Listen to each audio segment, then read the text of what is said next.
RDT hospital Kalyandurg. ఇట్లా ఈ వారం బ్రెస్ట్ ఫీడింగ్ వీక్ అన్నమాట. ఇక్కడ మదర్స్కి అవేర్నెస్ కోసం ఇక్కడ ర్యాలీ జరగడం స్టార్ట్ అయింది. కళ్యాణదుర్గం ఆర్డిటీ హాస్పిటల్ దగ్గర నుంచి టీ సర్కిల్ వరకు ర్యాలీ చేసి ప్రజల్లో అవేర్నెస్ తీసుకోవడానికి ఈ కార్యక్రమం చేపట్టాము.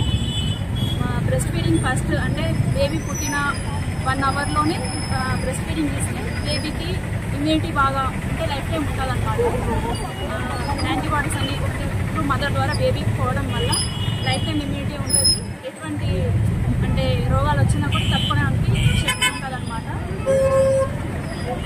తర్వాత ప్రతి సెకండ్ అవర్లీ బేబీకి పాలు ఇవ్వాలి. ఒక ½ అవర్ వరకు తల్లిపాలే కాపించాలి. డబ్బాలు అలాంటివి ఏం కాపీకూడదు. డబ్బాలు అలాంటివి కాపిస్తే బేబీ హెల్త్ పాడవుతుంది. వామిటింగ్స్, డయేరియా అయిపోయి డిహైడ్రేషన్ అయిపోయి సిక్ అయిపోతుంది. సో తల్లిపాలే కాపించాలి. ఆ ప్రాముఖ్యతని తెలపడానికి మేము ఇంత దూరం అంటే ఇట్లా ర్యాలీ ద్వారా ప్రజలకు అవేర్నెస్